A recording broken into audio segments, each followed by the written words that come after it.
name is Rich, and this is Rich Talks Records, episode 9, and this is part 2 of Iggy Pop's Avant-Garde New Wave. Now, in the last video, I spoke at interminable lengths about the first two albums of this era, 1979's New Values and the 1980s Soldier. In this video, we will be covering Party and Zombie, 1981's Party and 1982's Zombie Birdhouse, and just a little bit beyond that, because there's a couple songs that I want to cover that I think are undeserved obscurities. So we will get right down to business. You know, I think it's generally regarded that New Values is fairly beloved, Soldier unfairly maligned, and Party is also is fairly maligned. Party is always considered a lesser work and one of Iggy's worst. And then there's Zombie Birdhouse, which has a fiendish cult of people, and of which I am one, and I'm trying to convert even more. But Party's a rough one, and Party is the roughest of this quartet of records. It is the last of the Arista albums.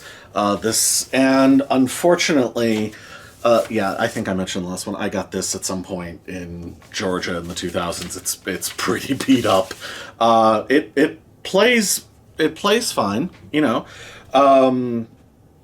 Usually when I listen to this record, though, I will be honest with you, I normally go for, and I've been showing these, I normally go for the Buddha reissue. There are 2 bonus tracks, which I will be getting into, which I'm a very big fan of, so I'll be touching upon that. But Party, and this is a cool photo of it, period, appropriate photo of Iggy. Party is the beginning of a, you know, not great theme that's going to run through a lot of Iggy's career going forward, which is, let's get Iggy some hits, which, you know, it by the 90s, it's almost like, all right, maybe this will be the one. And, you know, I think that it's, unfortunately, especially as time goes by, it really kind of polarizes Iggy's creative instincts into presupposing what an imagined rock audience will want versus what he wants to do, because he's a creative genius who should be allowed to roam free. Because, funnily enough, the whole instinct of, oh, well, we're gonna put Iggy in a room with people who will cultivate something out of him, is counter to everything that made him a legend in the first place. They want something that apes the end results of his earlier work, but they don't want to do anything that would ape the process of how that was achieved. It's a strange thing. It's a trap that, especially in the 80s, that a lot of other people fell into as well. So, but because Iggy wasn't commercially bulletproof, or it hadn't generated as much money as a Bob Dylan or a Neil Young or a Rolling Stones, the meddling is that much more obvious. You know, whereas maybe it's suggestion or at times coercion with some of the bigger acts from that period. So anyway, so Party has lots of issues, but I will say that I have become more partial to Party over the years, in part because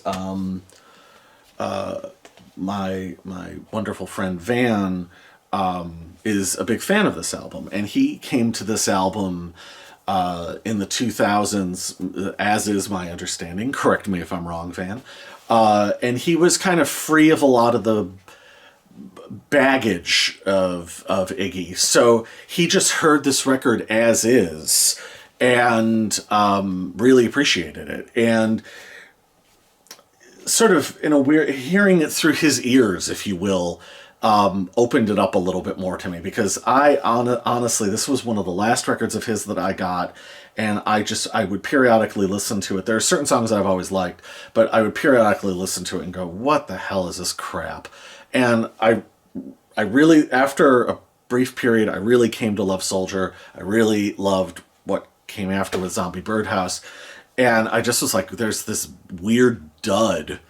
And then in the Paul Trinka book, Open Up and Bleed, which I referenced in the last video, reading about the making of it was not terribly inspiring. We'll put it that way. It's just kind of sad, a lot of the making of it. So, and to me, kind of sad and desperate. So anyway, he has kind of new musicians. The punk rock supergroup of the last record is out, and Ivan Krall is still around and now becomes the main collaborator with Iggy. But this is the beginning of the era of Rob Dupre. Rob Dupre had been in a band called the Mumps, and Rob becomes very, very, very important to this era. So his name will be coming up a lot, but also the bass player is this big tall guy named Michael Page, who is fucking awesome. So Michael Page will be coming up a lot in all of this. So, but most of these, I want to say, are co-writes with Ivan Krall. Am I wrong about that? No, I'm not. Yeah, no, the whole thing is co-writes, except for the covers, and boy, oh boy, will we be getting to those. I didn't want to make a covering pun, so I caught myself there. It ain't easy, you know? So, anyway, I don't want to spend too much time on this record, but I worry that I will. God damn it. Anyway, away we go. The Uptown Horns are a big feature on this album. They are all over the place. Sometimes for the better, sometimes for the worse. The thing about this record that I will say, though, the overall sound of it is really cool. Like, it's a really good sounding record. Especially this. It's really like full and powerful and sounds kind of black leather and tough. Like, so it's funny for the sort of sellout, like, we're gonna get Iggy some hits. There's a like, I don't know, yeah, there's a real kind of black leather rock and roll sensibility to it that's really cool. And so that starts off with the song Pleasure. And Pleasure is, from Iggy's perspective, again, we've got again, kind of from this era, the weird lyrics, but like they're not terribly fully written or terribly thought out weird lyrics. The song is more riff, as in what Ivan and Rob are doing, and horns. It's more about that and more about their kind of supercharging the song with some energy and vitality. But you know, Iggy is perfectly good on it, but it's more about them than it is about him. And it's a perfectly enjoyable rock and roll song, but you know, again, I mean, this is Iggy. This is like, you know, perfectly enjoyable rock and roll is not, you know, not his standard. You know, he goes far, far, far beyond that. I think that this record is almost in a weird way like a combination of Lou Reed's Sally Can't Dance and Rock and Roll Heart, where it kind of feels Rock and Roll Heart in that it feels like it's done on the fly and it's all kind of half written and it's all kind of happening in the studio and sort of stuff getting thrown at the wall. And Sally Can't Dance in that it's a self-conscious attempt to corral a wild and free artist into doing something that is going to advance their career. And also, like Sally Can't Dance, the artist in question, who normally is unable to be tamed, is in a weird state where they can be tamed, and yet when it comes down to it, they ultimately won't play ball, and their conscience or whatever it is, the interior artistic forces within them kind of refuse and kind of sabotage everything. So it actually almost becomes a stubborn no sellout record. Many years later, the same weird internal divide created some of the best and worst music of the era for Prince on the Raven to the Joy record. And that album also has a similar split personality and a refusal, a stalemate between the selves. So Pleasure kind of maps some of that territory out. But again, it's still convincing, and I personally still really like the song.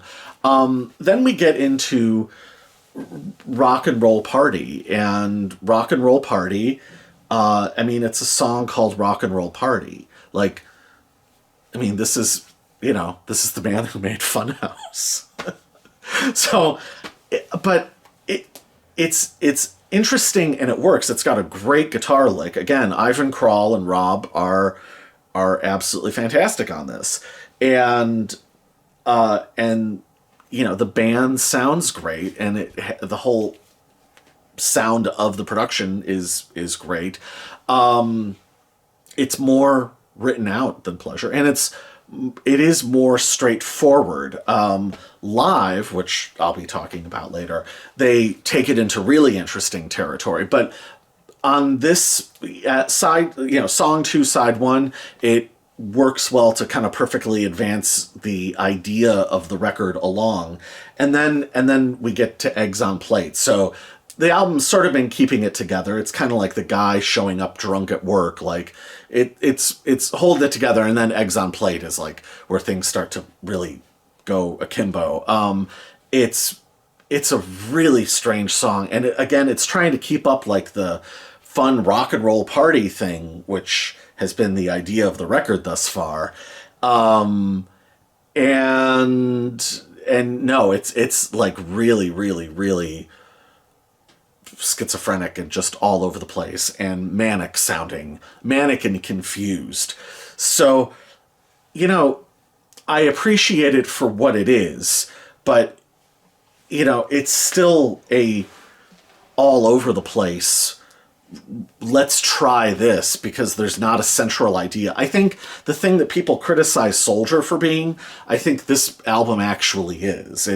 There is we're not really sure what to do, so let's just kind of do it all.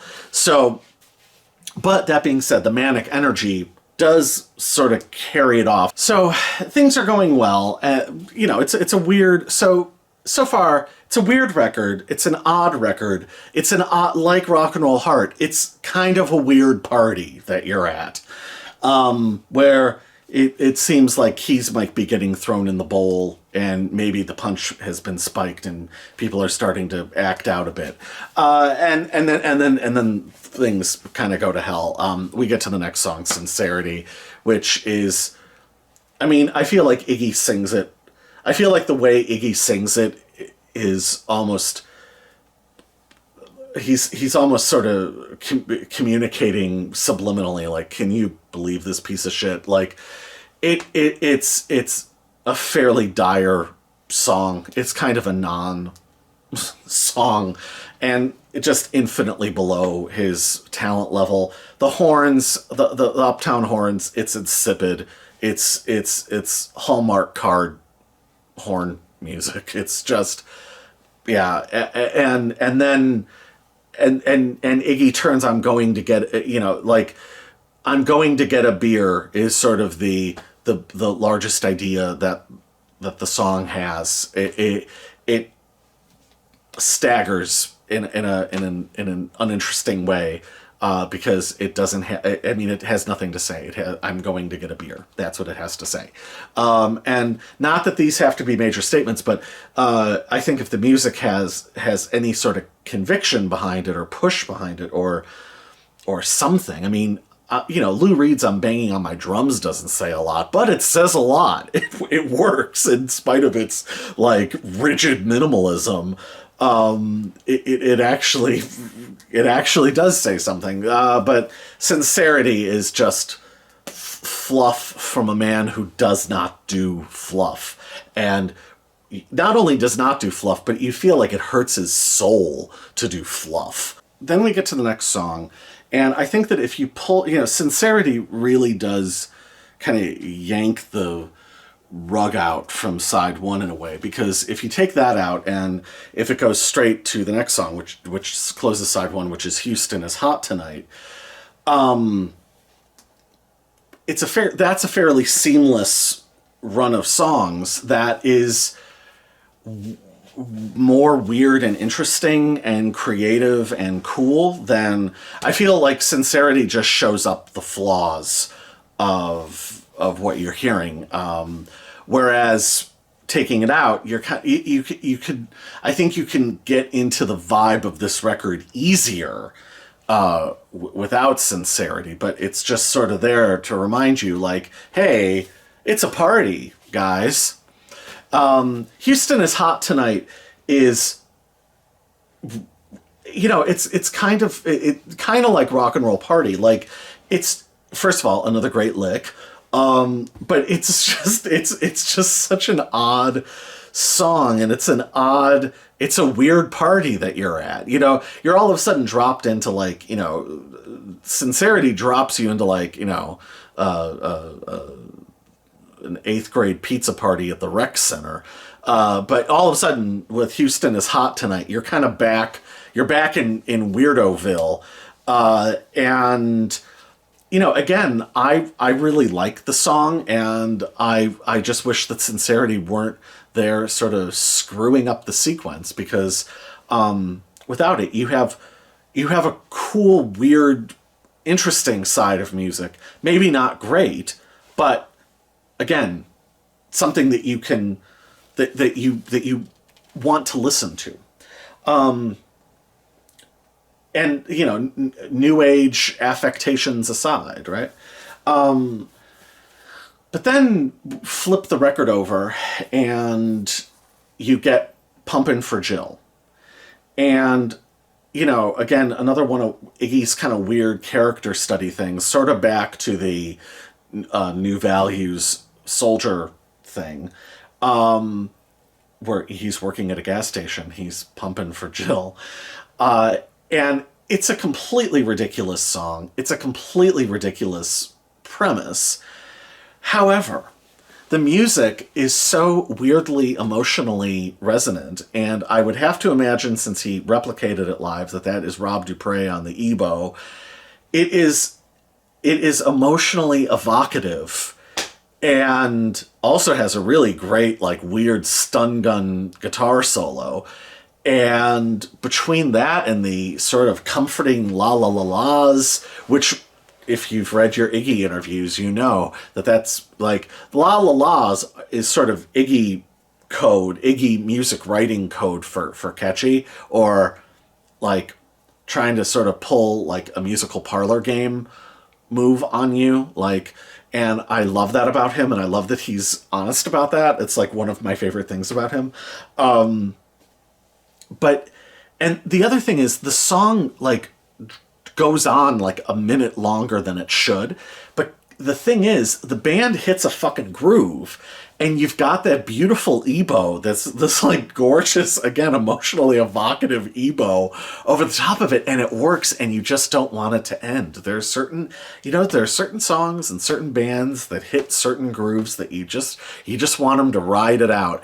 And this feels like organic music making, where they hit a pocket and they just decided, no, that really works. It's interesting because you feel like this song, like maybe what they were going for was trying to like be like do what the Cars were doing, or but it it doesn't have like a catchy chorus, like kind of like New Values, where it's all these sort of excerpts of ideas that might sound familiar, but then put together. it forms something else. Like Pumpin' for Jill and its lack of a conventional structure is wholly its own creation. And again, when he, by the time Iggy's gotten to I wonder if you'll hear this song, it really does take on this kind of wistful wish fulfillment thing. That's again beautiful and evocative, and it's a truly great song. And it, again, up to this point, without sincerity, you've had interesting songs and songs that are a little all over the shop, but it could have been great. It could have been great. But it wasn't going to be fucking great because the horns are back, the EBO's gone, the horns are back, and it's I don't know, Jesus Christ, it's what is this? Is it ska time? We're back at the rec center. Lots of checkered vans, lots of ice cream colored clothes, lots of asymmetrical shapes painted on the walls. Lots of side ponytails. Lots of pink sunglasses. We get Happy Man. God damn it. Iggy many years ago said that this was the single worst song that he had ever recorded, and I believe him. The song might have been sincere or had sincerity at one point, but like sincerity, Iggy sings it like he just sounds like he's making fun of it, because he just cannot commit to the part, because it's beneath him, and I feel like he knows that it's beneath him, and it just makes the entire thing that much more uncomfortable and just that much stranger. Jesus Christ, it doesn't work, and it's so slight it barely exists. And to have this and sincerity, at roughly similar points in the track listing, well, I guess not really, but either way, you've got like this weird thing sucking up all the space on side one, and then you've got this weird thing sucking up space on side two, and it does the album no favors, I'll tell you that. And then we get to, so I might as well get to this. So Tommy Boyce was brought in by the record company to produce this record. So Tommy Boyce, of Boyce and Hart, who wrote most of the hits, all the early hits for the Monkees.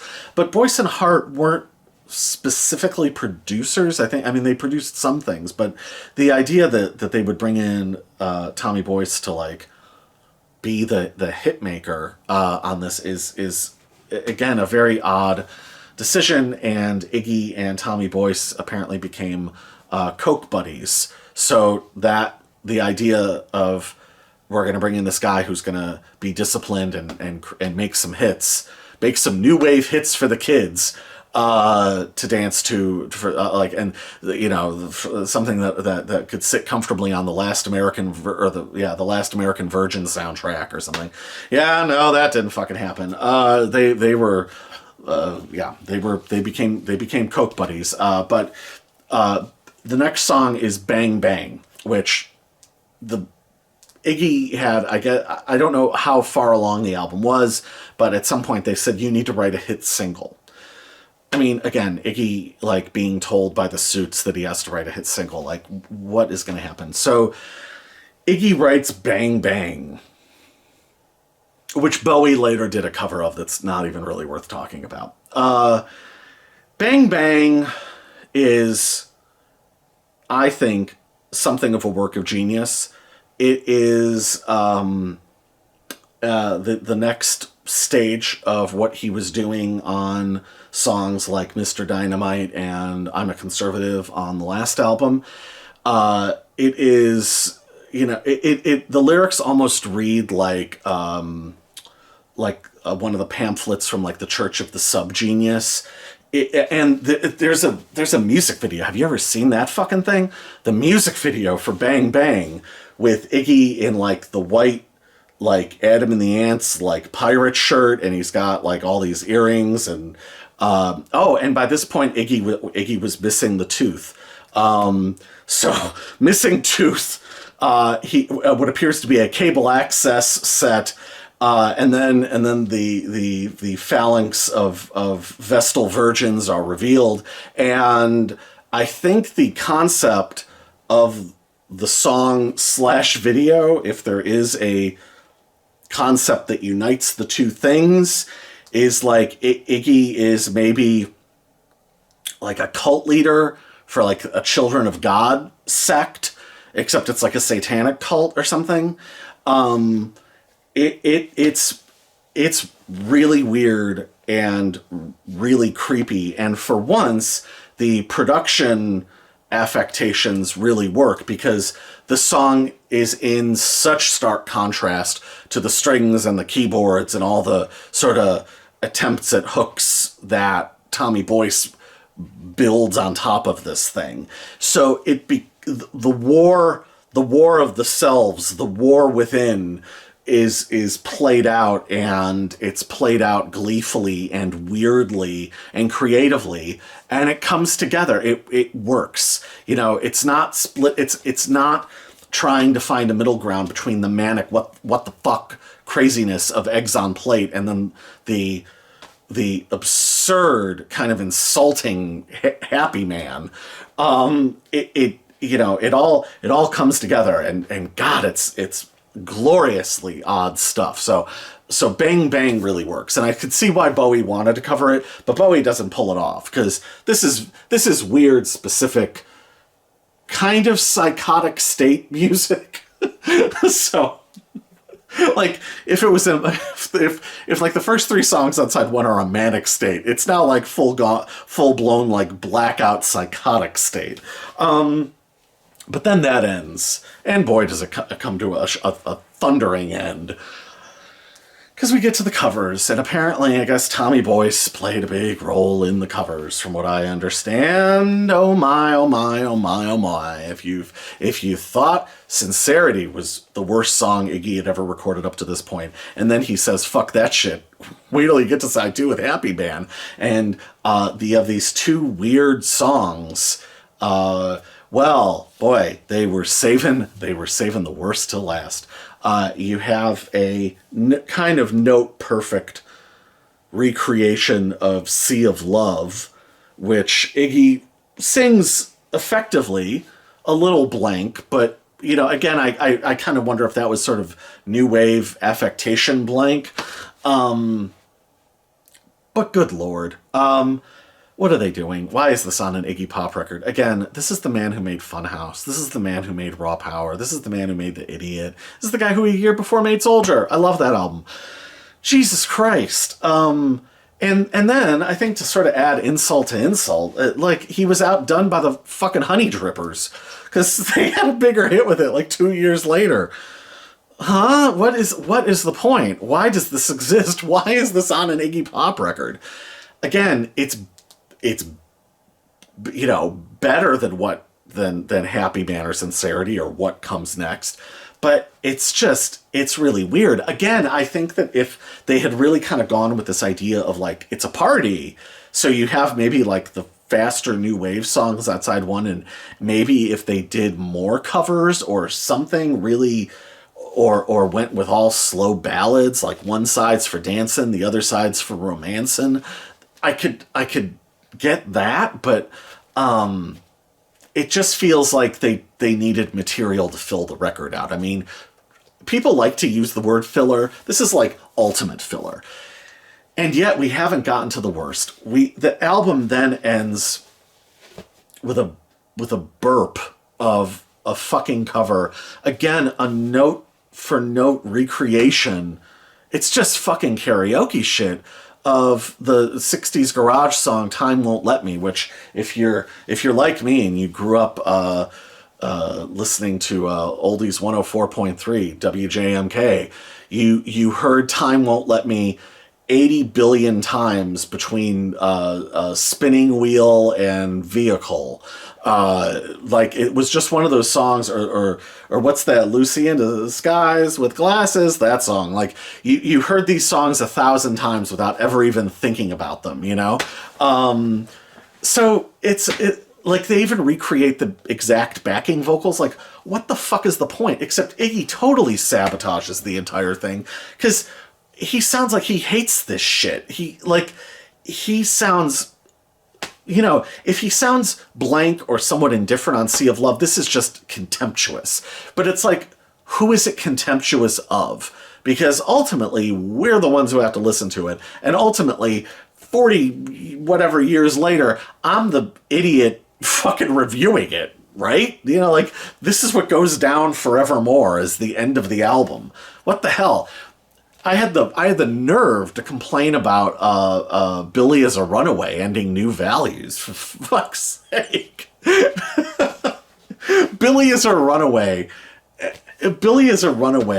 ending New Values is, you know, is LA Blues compared to this. Well, like, why? And why indeed? Because on this, there are 2 bonus tracks. And the first one is Speak to Me, which, again, Ivan and Iggy, another kind of acoustic countryish song that is absolutely gorgeous. And why isn't it on this record? Because it specifically talks about feeling lonely and alienated at a party. Why not have this on side 2? Like, why not fill it out? My God, what? Why? And it also has an absolutely gorgeous, like, really beautiful, floating, flowing synth solo that is an odd juxtaposition, but really, really cool. And Iggy sings it wonderfully. There's a lot of pathos to the performance. Seek it out. Again, it deserves a far better fate than being a bonus track on this. It's a great song. How the hell do you have an album with those 2 covers, fucking Sincerity and Happy Man, and you don't put Speak to Me on it? How is that possible? But then it gets even worse, because Iggy had great affection for Johnny Mercer's One for My Baby, One for the Road, one of the most genius songs ever written. The song, I already liked Frank Sinatra as a kid, but the song that made me a fan as a young adult, the one that I went out, where are my Sinatra records? They're over here, over yonder. There's a bunch of them. Over, yeah, right about here. I went and bought like 18 Frank Sinatra records in one day because of that song. So it made me a fan for life, right? And Iggy, and there's the saxophone. It's like a really stark, weird, you're back to the environment of Soldier, and it's got weird, stark saxophone, and it again has that smoky, hazy, neon blinking in the night, rain. It's all atmosphere, and Iggy sings the hell out of it, because we know, because he's performed it live, Iggy loves this song, and it has all of the downtrodden, hard-won optimism that maybe he doesn't really believe. Like, it's got everything you want from Iggy covering a song. It's masterful. It's a singer's song, and Iggy is one of the great singers. He's one of the great artists. He's one of the great performance artists. And this is a true performance. He lives the song. And why in God's name is it not the last song on the album? The party ends with our hero at the end of the bar, and Joe is anxious to close, but he's just got a little bit more he's got to get off his chest, because he's been in the world, and he's seen some things, and he knows, and he's in pain, but god damn it, he's gonna tough it out, and he's gonna go home, and he's gonna figure it out, and that would be a beautiful, interesting, artistic, gorgeous ending to this album. But I guess this album didn't deserve it. If this album was willing to end with those 2 ridiculously rote covers, then I don't know that it deserves pathos and poetry and beauty at the end. I don't know, but it could have had it. This album could have been better. I don't know. For the life of me, I don't understand why they made those decisions. Because it was there. It was theirs. It was theirs to carry out, and yet it did not happen. So that's Party. Some of it's great, and especially again those first three songs. Like, you can totally listen to those first three songs and really and genuinely enjoy them.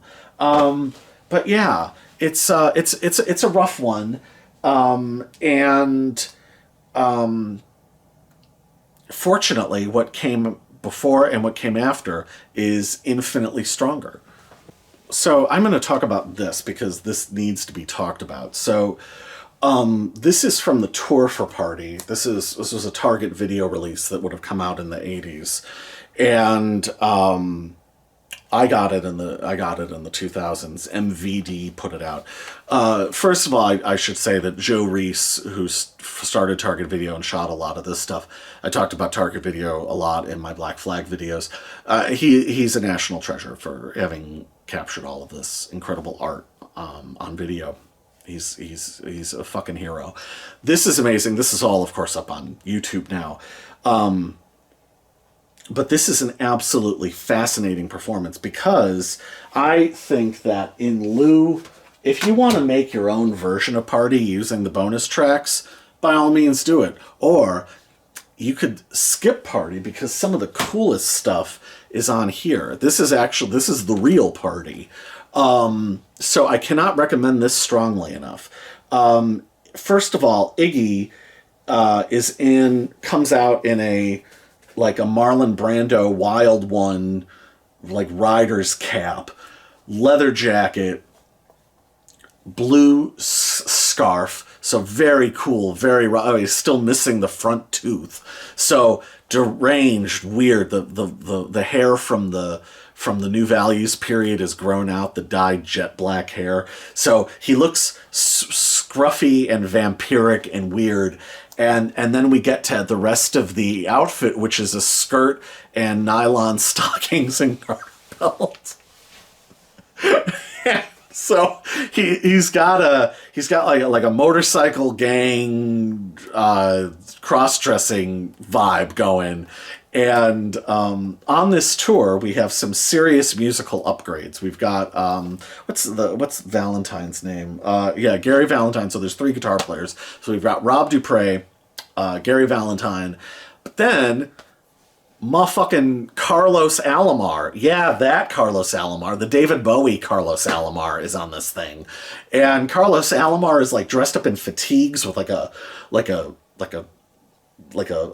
do you call it, camo mask, like he's gonna go hunt bucks in the woods after this. Mike Page is again a fascinating presence because he's so tall, and he plays a fretless bass, so he's pre-Fernando Saunders action. But he's dressed up in he looks like a member of Missing Persons with the rouge and the weird pointy hairdo and he's got almost like a Mork from Ork kind of outfit on, and then Clem Burke, yes, that Clem Burke, the amazing genius drummer from Blondie, is the drummer on this tour. And oh my God, does he elevate the material. And Mike Page really locks in with him. They do a version of 1969 where Mike Page is doing this really busy bass line, and Clem Burke is it's all it's all what do you call 16th notes? It is amazing. They level that thing. It's really cool to see Carlos Alomar take solos, because he hardly ever got to do that with Bowie. Carlos Alomar is as much as he plays within the arrangements, he's when he is unleashed, he's really unleashed, and gloriously so. But I think the musical kind of MVP of the whole thing is Rob Dupre, who just plays outstanding leads, has an awesome tone. This band is a fantastic band. It is super kick-ass. And they hypercharge the party material. There's a couple songs from Soldier, a couple Stooges songs. They do Dum Dum Boys, they do Lust for Life, but it's mostly party stuff, and everything is just like massively improved. And Iggy, you can tell, really cares about the arrangements and really like pushes the songs into interesting areas. Also, one other thing I will say about this, there is a girl in the audience that pops up about halfway through. First of all, I will say, well, no, I won't say that, but there is a girl who pops up in the crowd and who is like, when I first would have seen this in the middle 2000s, she is like the physical amalgamation of every gorgeous girl at a show that I never talked to, because I would convince myself, oh, they don't want to be bothered. Like, I'm sure all sorts of guys are trying to like get at them, and I'm gonna respect them and leave them alone. But I would fall. As a younger man, I was a real sucker for falling in love from a distance. And there's a girl towards the back that is like the ultimate girl that you fall in love with at a distance. So whoever she is, I hope she's out there having a wonderful life. God bless her. So this is an amazing, amazing, amazing show. Iggy is just a fascinating performer. He can extemporize lyrics. I mean, he can do it all. He's the shaman, he's the front man, he's the band leader, he's the wild man, and he hears every single note that every single person is playing, So, he is the combination of James Brown and Jim Morrison. He is both at the same time. Hyper disciplined and hyper wild abandoned stuff. Amazing. So I cannot recommend this enough. It's awesome, and it makes the party songs, you will find yourself thinking, God damn, Party is really, really goddamn good. So so it has to be good. Fifth time's the charm on this one. We are now several days later, and though I am wearing the same shirt, tried to film this last night, and we had a really nasty storm, and just kept getting interrupted. And I just thought, this is, and they're running the sirens, and I just thought, this is madness to try to continue. So here we are, hopefully on a calmer morning. Anyway, so I have now filmed this. Yeah, I think this is the fourth or fifth pass, so hopefully I'll remember everything and not screw it up. So anyway, so let's give it another go, shall we? So the party era came to an end, as did, the party ended, and so did Iggy's run with Arista Records. And so right at the same time that the party was ending, Blondie was kind of winding down as well. And so Chris Stein, I think it's fair to call him the creative mastermind of Blondie, was formed a record label called Animal Records. And on their roster of artists was Iggy Pop and the Gun Club. I don't know who else was on Animal Records. If you know, let me know. But Chris Stein produced Iggy's next album. It was recorded in New York. Clem Burke is the drummer, Blondie's drummer, and Rob Dupre. And these men crafted this 1982's Zombie Birdhouse. I think that this is the final of the 4 albums of the Iggy Pop avant-garde new wave period, and I think that this is, as much as I love Soldier, I think that this is the masterpiece of the bunch. As I have now said a few times, the the record store that I referenced in the John Lennon video is where I found this. I would have found this in maybe 97, maybe 98, but I think 97. And it was just sitting there one day. This record was out of print for a very long time. Animal Records, I don't think was long for this world. I don't know if this shows up well, but the Animal Records logo I always thought was really, really cool looking. And this copy plays wonderfully. There it was sitting in the racks, and I don't even think there was an Iggy section. I think this was just in the P's, and I couldn't believe it. There it was, and I pulled the record out. There weren't any scratches on it. Like, everything was in good shape. And and it was like, whatever it would have been, like $7 or something. I'm like, there was I couldn't get this in my hands fast enough. It's one of those, like, how the hell is this here kind of moments. So, and they clearly don't know what they have. Because in its time, this record was, or I guess after its time, this record really was an obscurity. In the 1992 Rolling Stone album guide, which as a young person was, pre-internet, my God, the 1992 Rolling Stone album guide was what you had to go off of. Especially when, like me, you were kind of just out there in America with no older brothers or no real guide. That was the guide. I don't even, and it's been many years, I still have my extremely beaten up copy of it, but I haven't looked at it in over a decade at least. But I don't even know that this got a full sentence in the Iggy section.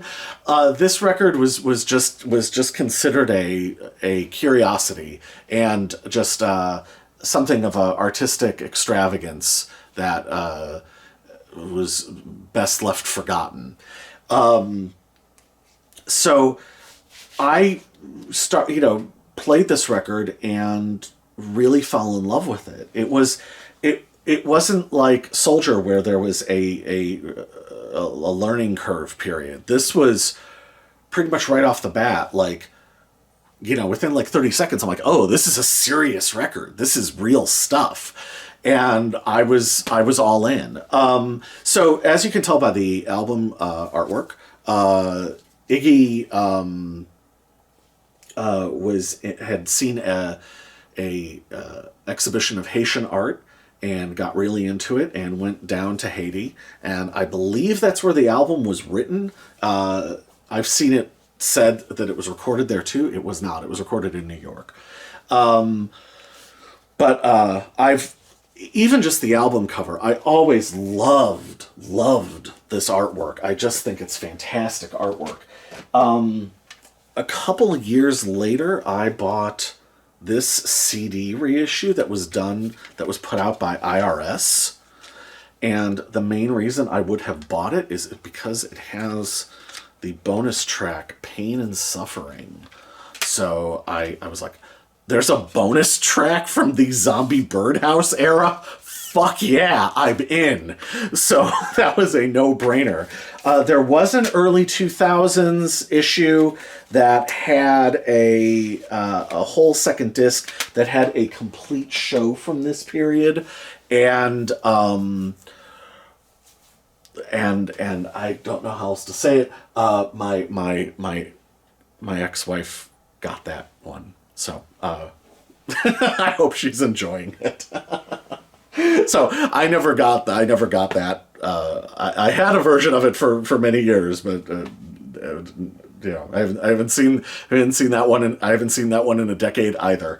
And then during the pandemic, they did like a full reissue of it, and I actually don't have that because it was the pandemic, and I was very much watching my spending, and I just haven't gotten around. We had a lot of real life things to spend money on, and I sort of couldn't justify buying reissues, no matter how cool, of something I already had two copies of. At some point I will get it. I have listened to it on the computer and on the TV. Iggy would love that, right?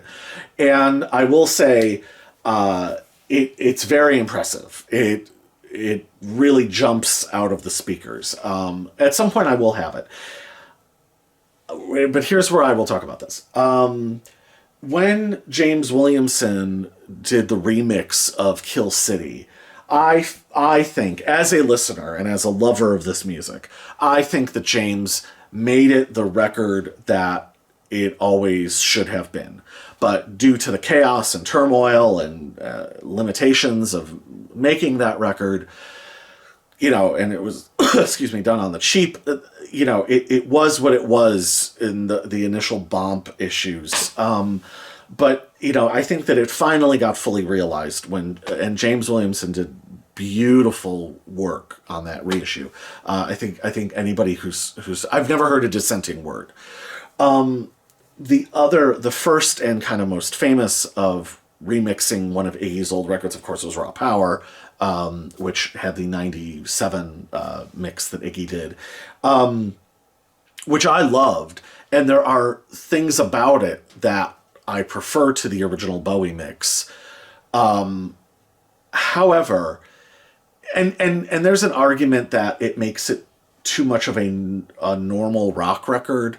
I don't know. I think it's always going to be a really weirdo album. There are things I like about it. I like the fully restored ending of Death Trip, for instance. I think it actually makes it that much more powerful, that it's this very large circular composition, and the restatement of the theme at the end, I think, for me is like very revelatory. And even though I know it's coming because I've listened to it umpteen times, it gets me every time. I still think, fuck, that's awesome, So there are things I definitely like about that mix. But the Bowie mix is the original mix, especially if you get and now there have been a couple, if you get a good remastering of the original Bowie mix, like that there's a reason it inspired the legions of obsessives, right?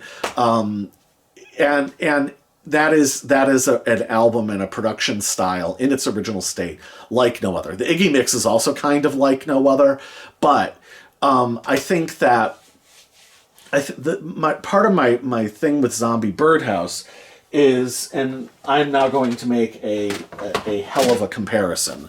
Part of the thing when I did listen to it on the computer, it sort of changes it changes the landscape of the record, and it changes the landscape of the record to the degree that I think it would change my relationship to the record. And here's the comparison. I'm a big fan of this movie. If you have ever seen Orson Welles' Macbeth, Orson made this film on the cheap and kind of on the run, and he made it for, I think they were called Liberty Studios, and it's basically Orson, like where they had filmed, like The Thing from Another Planet or The Attack of the 50-Foot Black Lagoon or whatever. They were making cheap B-movies. And Orson built a set, and using very minimal elements, very minimal set design. It's basically a filmed stage play, but using Orson's crazy angles, precipitous use of shadows and fog, he crafted a masterpiece. But it is basically the great man kind of wandering around. I think the film is an hour 24, basically wandering around the set, and it's a very small set for an hour 24, and emoting. And as much as there's all sorts of clever machinations to create time and space and feel, it's really just Orson's performance, right? It's just, It's just him churning out a lot of high-level creative energy. And that has always been how I have pictured Zombie Birdhouse. The movie in my mind of this record is Iggy on a set, like, and a not terribly good set, but they've done some cool stuff, and there's like they got like some really talented people to like paint it or whatever, but it's all Iggy all the time. It's all Iggy in the forefront. And that, you know, making it sound sort of more normal and presentable takes away the power of that, because Iggy more than pulls it off. This is his turning a play into a film, you know, and therein lies its power. So this sounds a lot like this, and I love this. So, you know, I still don't know that I'm fully up with the idea of having like a quote unquote good sounding version, because this has always worked for me. The other thing about reviewing this record is I have only ever listened to it more than other albums. I've really only ever listened to it as one, I think it's 38 minutes, one continuous piece, or with the CD, the 13th song, including the pain and suffering, right? So I have never thought of it on a song-by-song basis. It's kind of like the Talking Heads, like more songs about buildings and food. Like, I've only just ever listened to that as an album. So if I ever get round to reviewing the Talking Heads, I will probably struggle in a similar way to talk about it. So I really want to, but I really like want to do this one justice, you know, because it deserves the justice. God damn it. So the other thing I will say is this as even though Clem is playing on this, the sonic landscape is basically a duet of Iggy and Rob Dupre. Almost all the songs, I think there's only 2 songs that are sole co-writes of Iggy's. Rob Dupre is very much the co-star of this record. Chris Stein plays bass on, I believe, 4 songs. But you know, this album is all about Iggy alone on the set in front of you, except sort of right off to the side maybe is where Rob is. And if you pay attention to what he's doing, you could make the argument that this album is as much his as it is Iggy's, because he is doing phenomenal things on it. And so I really want to I really want to make sure I mention him, because I could easily just go Iggy about when talking about this one, you know. So the other thing is, on this record, it notes there are no synthesizers. Is that, or am I? Yes, I am. There are no synthesizers on this record, which is weird because it certainly sounds like there are, and certainly sounds like there are brilliant inventive uses of synthesizers. I think, and what's funny is there are critics who talk about the synthesizers on this record, but they aren't reading the liner notes. So if this record, however, did have synthesizers, you would have to put it next to the Screamers and Suicide and early Devo and late, 79, early 80, 81, Keith Levine, Prophet 5 stuff from when he was in Public Image Limited. This would be one of the great early synth demolition deconstruction masterpiece albums, except there aren't any, which is sort of that much cooler. And I think that Iggy being a largely a prescient genius, it suits him that he would make a synth record that was more far afield, or in the vanguard with a small number of other people, and yet it wouldn't even have synthesizers on it. That's some serious artistic genius sleight of hand. So yeah, there's a really, really, really interesting interview with Iggy from '83, just after this record had come out, and the band interrupts the interview because it's filmed backstage, and they walk through the shot, and Iggy feels obliged to introduce the band members as they saunter past the camera, and he refers to Rob Dupre as the experimentalist. And so again, I who knows, that could have been an inside joke, who knows, but I feel like you listen to this and yeah, Rob Dupre probably is the experimentalist. So anyway, but Iggy is plenty experimental himself.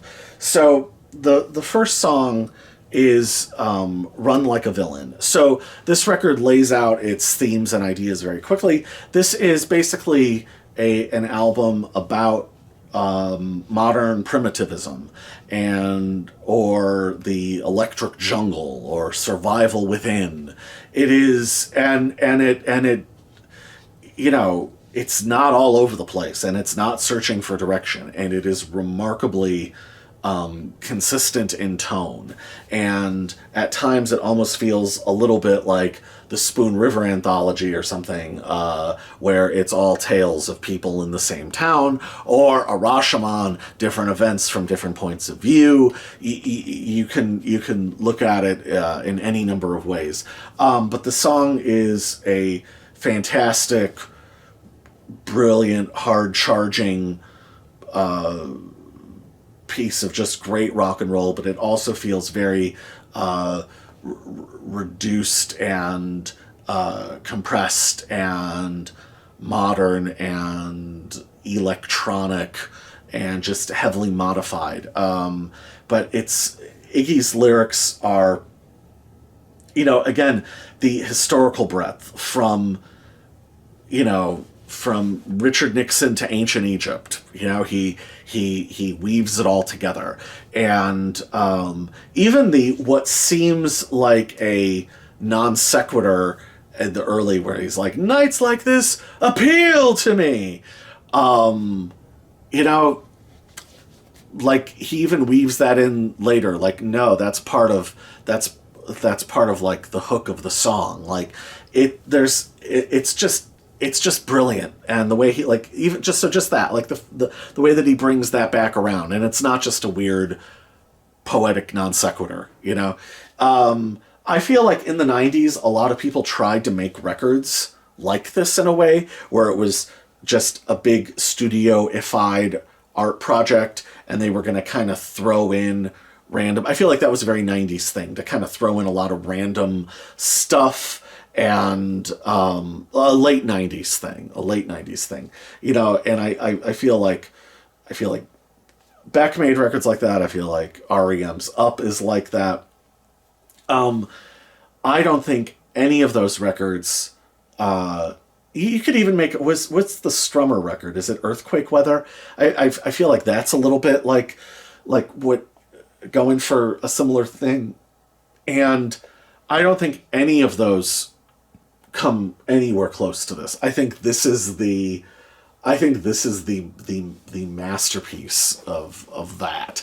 And of that, I don't know, of that aesthetic. I think Iggy kind of did it first, and I don't think I've heard another record like that in that league. The next song is The Villagers. The Villagers is at I think sets the rhythmic pace of a lot of this record, because this is not a particularly fast or manic record.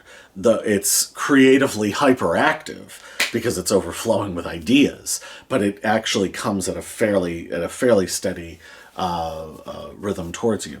But almost proto-industrial. It's live drums, but they really do sound like they're looped. Clem Burke, who, normally, especially with Iggy, is Keith Moon reincarnated, is playing very, very super tight Ringo 1966, 1967 drums, and leaving all sorts of cool space. If that's all the way in the background, Rob Dupree fills out the middle ground. There are some. Are there any? Yeah, there are. Okay, so he is playing keyboards. I was going to say, because that sounds like a B3, or something close. There's all sorts of grinding rhythm guitar, but then all sorts of interjections all over the place, like just really cool and interesting and smart and intuitively it all makes sense that the second that the space opens up just long enough, there he throws something else in, either guitar or keys, like just like beautiful work. And then again, all about the forefront though. So as beautiful as the staging and the lighting is, you've got the fucking man solidly in the foreground emoting and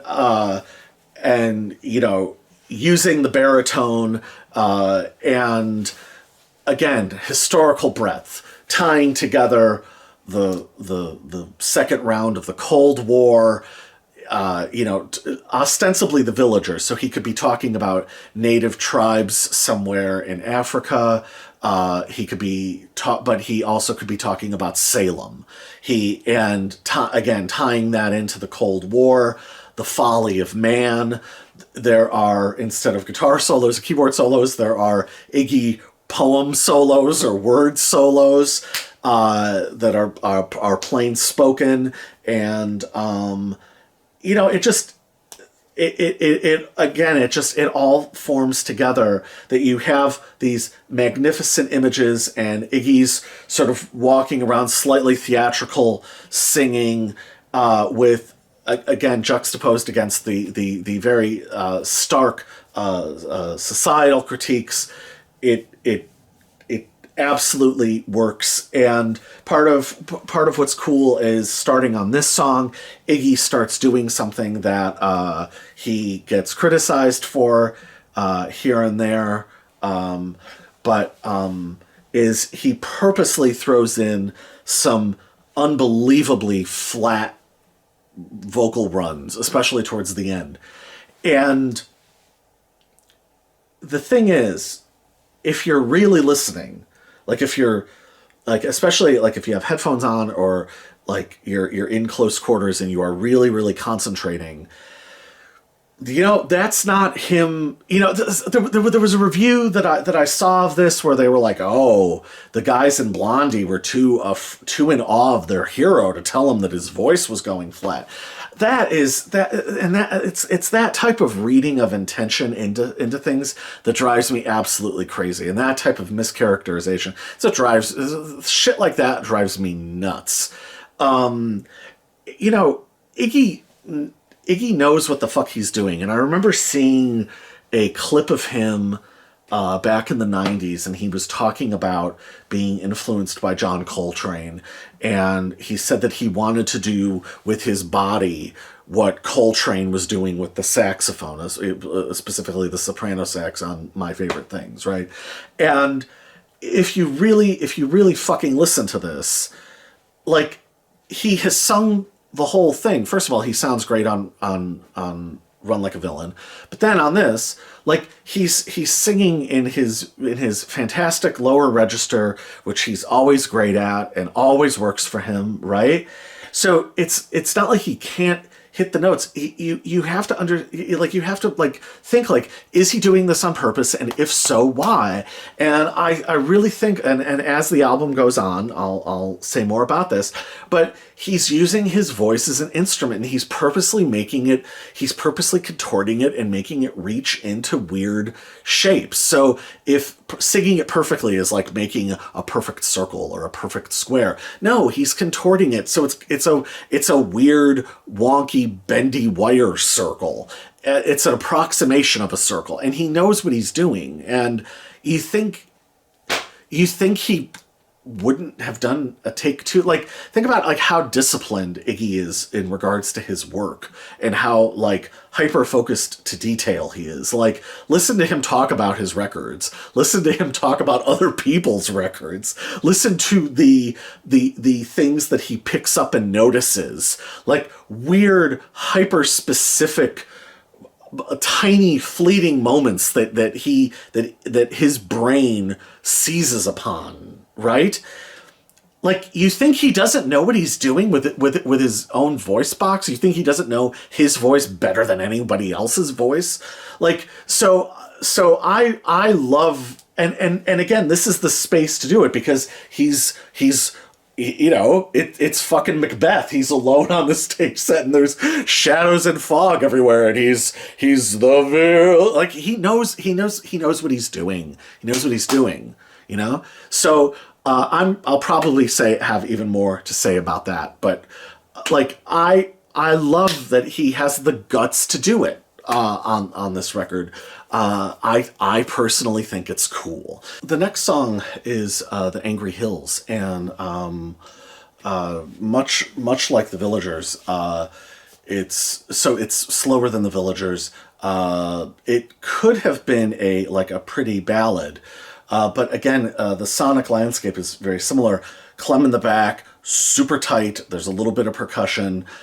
Rob, what sounds like acoustic guitars or maybe lightly amplified electrics, but it sounds like kind of a sea of sort of rhythm guitar. Again, really cool little, what would the word be? Compressed guitar interjections. And then almost like modern haiku lyrics from Iggy. Again, modern primitivism. It's almost, it makes me think that maybe, and I don't know, but it almost feels like it was his reaction to, or potential, I don't know, defense of or interest in the Haitian art and then Haitian culture, and maybe against a intellectually snobbish Western perspective, and his irritation with that. Maybe who knows? I could be projecting, but that's what I feel like it's maybe about. But also, again, historical breadth.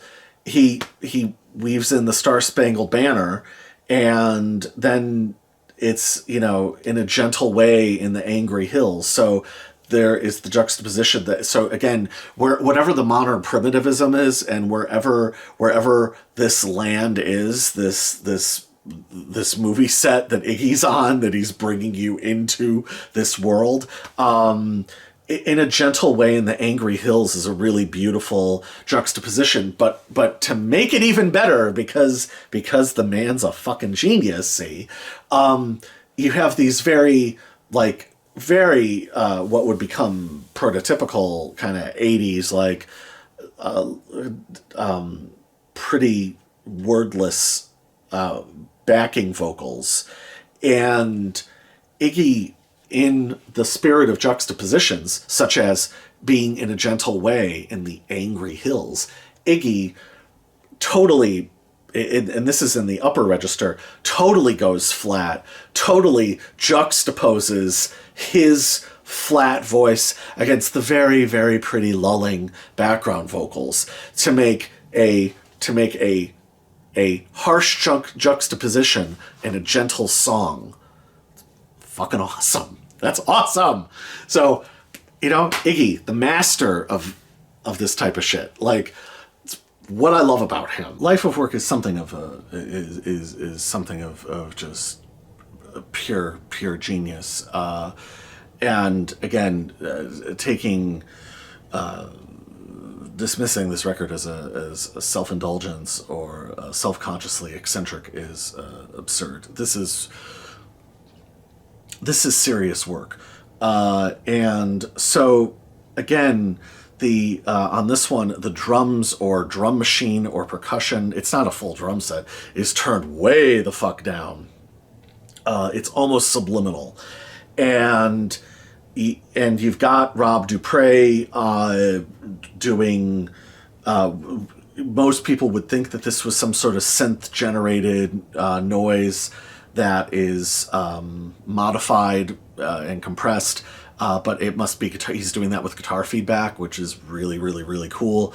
There are some more. There are later on. There are some stabs at what I would guess is the B3. But just really, really cool guitar noise layering that's not noisy. It's there. It's the stage. It's the scene setting. It's the scene creation for, again, Iggy to come back into frame, and deliver what is now, how do you even interpret this song? So Life of Work. And is it the Dutch going into the Congo? Is it from the perspective of the French going into Vietnam? Is it what is the perspective? Or is it perhaps is it the Pilgrims? Or is it, and this is what I tend to think it could be, is it some like hardcore early American fatalist pastor beholding the flock? Again, maybe even Salem. And that, to me, but Iggy's tying all of it together, right? Because that's what he does. But the decision to sing it like it is Plainsong, and just that as a decision, and again, Rob Dupre's and Chris Stein's and Clem Burke's musical support of that. So Plainsong is normally, of course, it's a cappella, but this is almost a cappella, but not. But it's enough. But there's enough going on, kind of under the surface, to keep it interesting, right? So it's not like super austere minimalism, but Iggy's singing of this as if it is some deranged modern hymn, but also from 400 years ago. It's just fascinating. It's just such a fascinating, interesting work of art, and and it asks questions of the history of history, but it asks questions of our current state of things, because again, he's bringing all these things together, and he himself referred to himself years ago as a macrocosmic lyricist, and I think this is a perfect example of how he is able to cover time and place in leaps and bounds, but make it specific and fascinating, and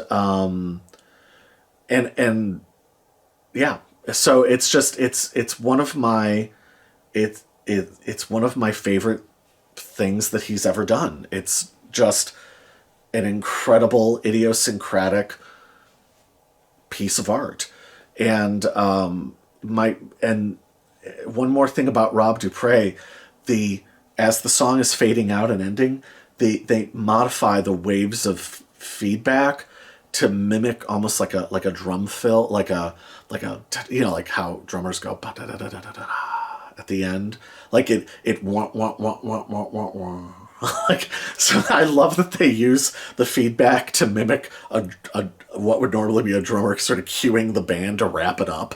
Is another just beautiful little touch on this record. The next song is The Ballad of Cookie McBride, which serves, I suppose, to some degree as comic relief. I think for people looking to write this record off, this would be this and another song on side 2 would be the songs that they would go to.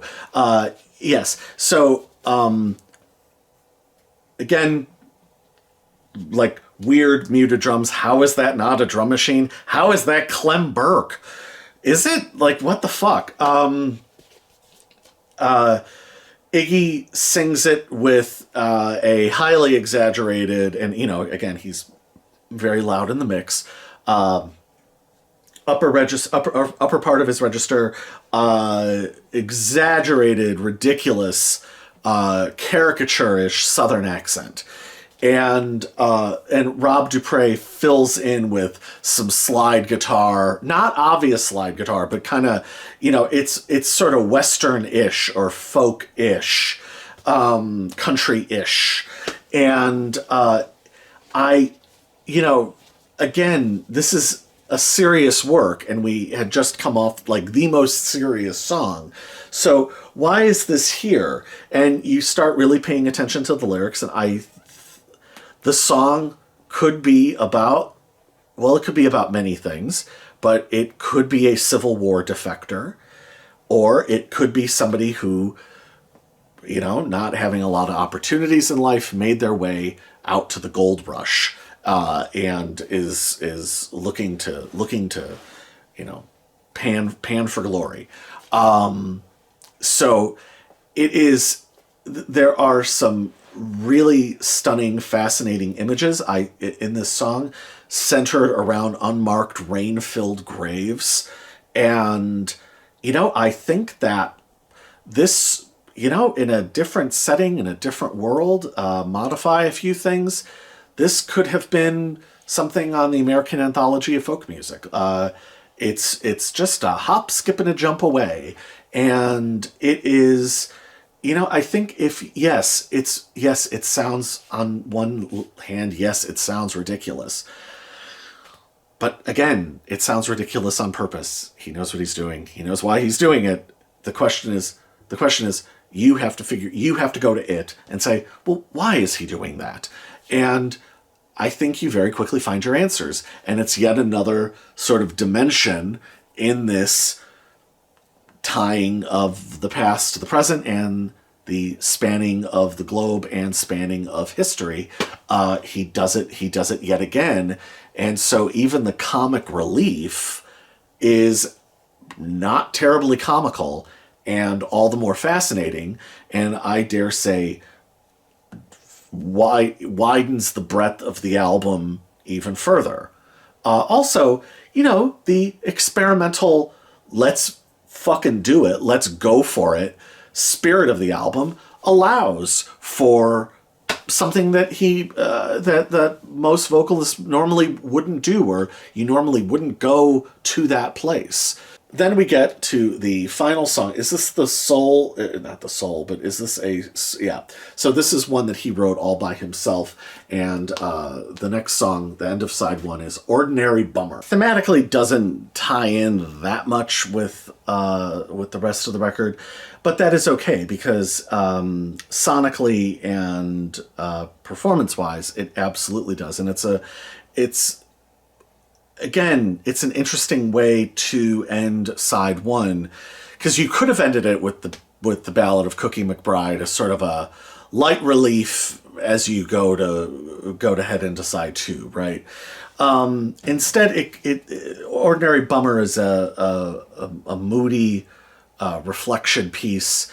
The guitar at the beginning sounds. Sonic Youth must have been paying attention, because it's tonally, but also what they're playing sounds very close to I Love Her All the Time. There's a couple other tiny little moments that sound almost like some of the stuff on Evol. And then at the end, there's a little burst of very clean guitar that sounds like them in the mid-90s. So so there's that, but then there's also really wiry, kind of self-consciously irritating, high-pitched feedback interruptions from Rob Dupre. And then Clem is clearly playing the drums, but there is that early 80s like clap sound. You know what I'm talking about, like the Into the Groove. Like there's just like a couple like brief moments of the fake claps thrown in. So like if that sound hadn't become ubiquitous yet, you would think that they were doing it to like fuck with, they were self-consciously using, part of the oral landscape of the 80s. But it's hard to read intention into that because it was in 82, so it was before a lot of people were doing that. But really beautiful melodic piano, sort of tying the whole thing together. And then Iggy's vocal performance, which is again, so it's kind of a love lost lament, and reflections on a girl. But again, interesting, there's nothing obvious about the reflections, right? So it's interesting, provocative observations and reflections. And the way Iggy sings it, he, again, purposely strains his voice or floats off key here and there. But, I almost feel like not only is it like a great jazz saxophonist who's like fully in control of their instrument, but I almost feel like sometimes, like, who was it Farrah Sanders? I forget now. Or was it Archie Shepp who would like sometimes, or was it Roland Kirk? I don't know. Who knows? Who would just like play the reed, like the mouthpiece, and just like, and you would get like every tiny little breath, like every like little crack, and is it in every egressive sound? Is that the terminology? You would get like every egressive sound that they would make, even if it was like super quiet and tiny little sounds.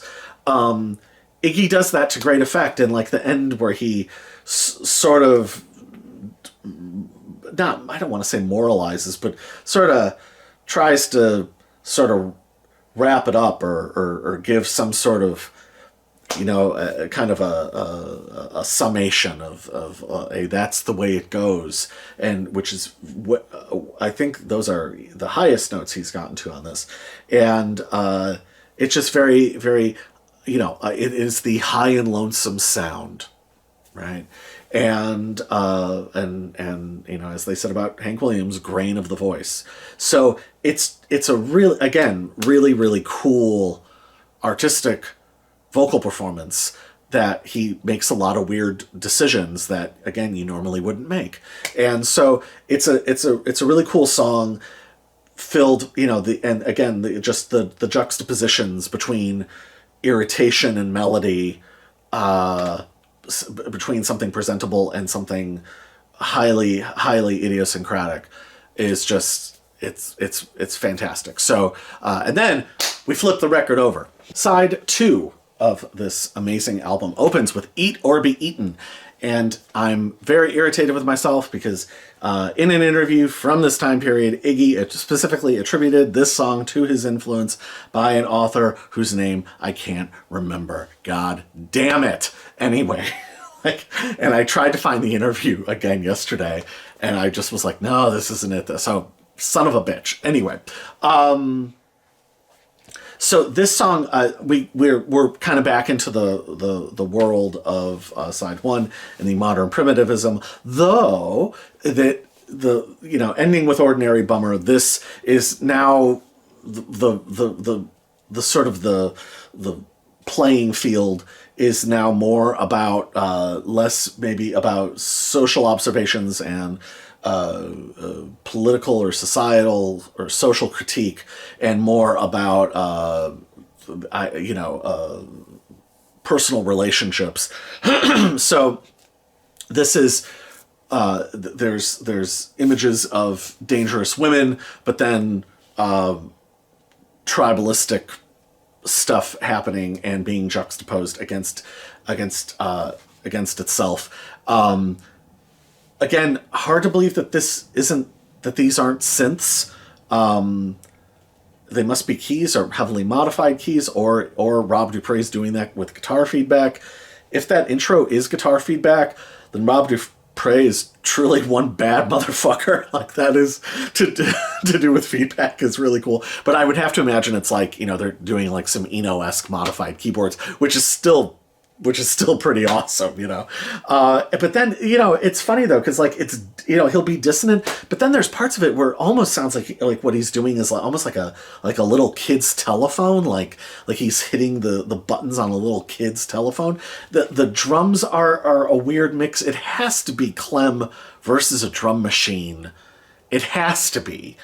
And him playing in like a really subdued manner with this highly mechanized drum machine. And then, you know, and then again, over the top of it, man, you've got Iggy who's just singing this song like he's a saxophonist and his voice is just an instrument in the mix. Because he takes it all over the place. He throws in all sorts of little things and even throws in a little comedic routine. And it's just it's manic, but not, I don't know.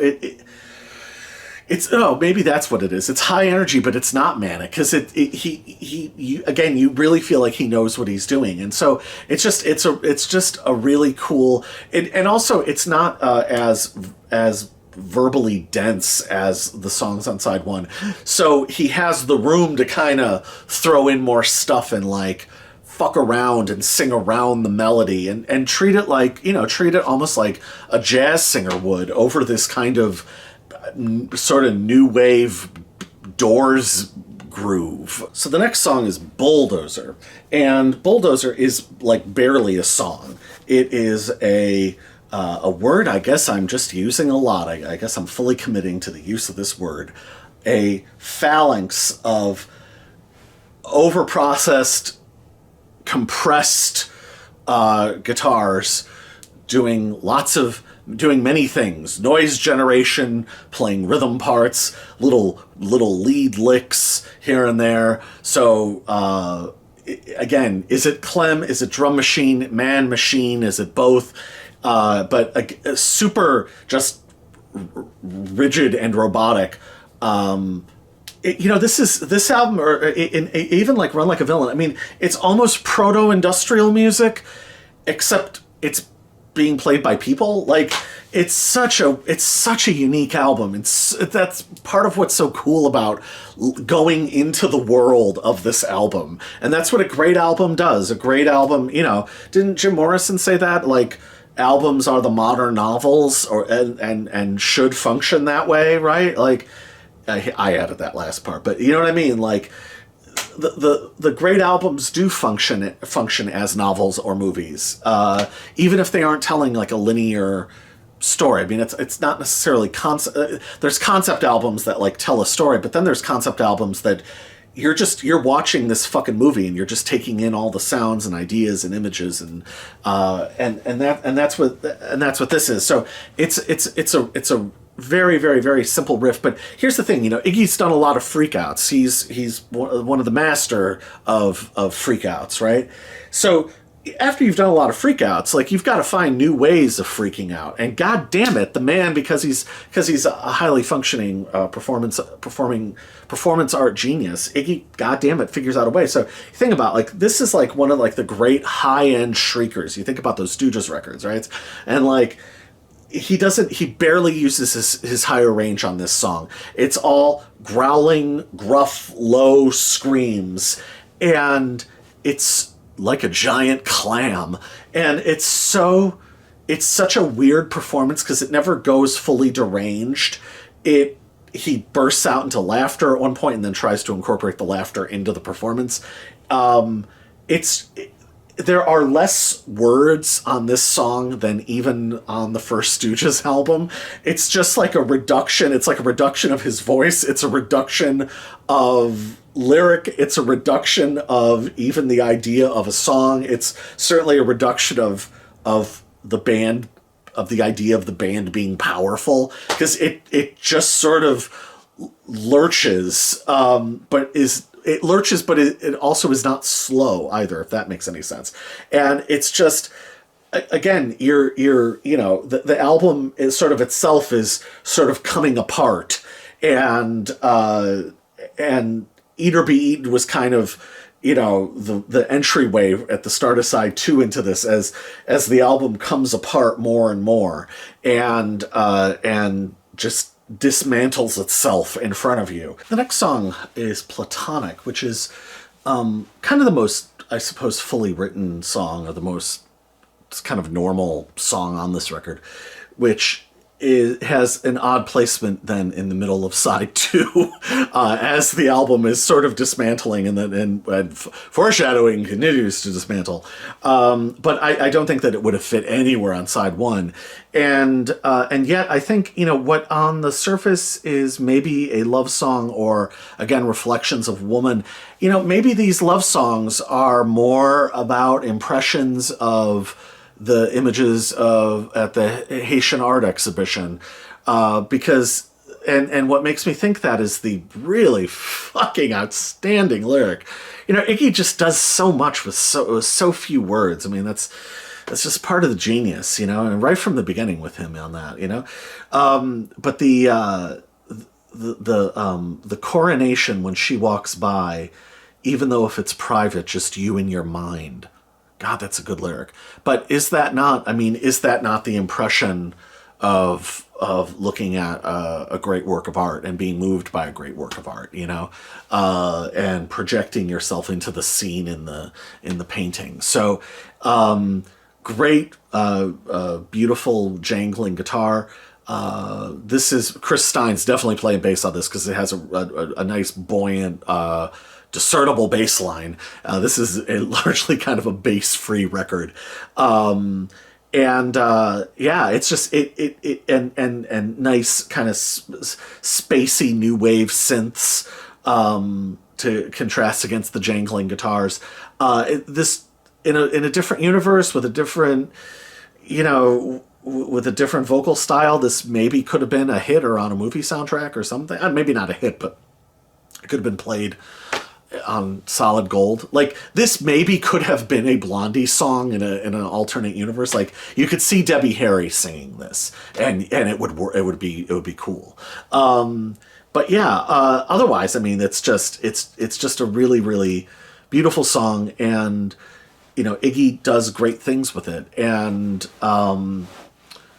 also at the same time, though, if you're like really listening, the weird kind of lopey tempo of it still keeps it in the framework of the album, and that it's just dissonant enough. Like, there's just enough little stuff happening to kind of throw you off your game if you're just listening to it purely for pleasure. So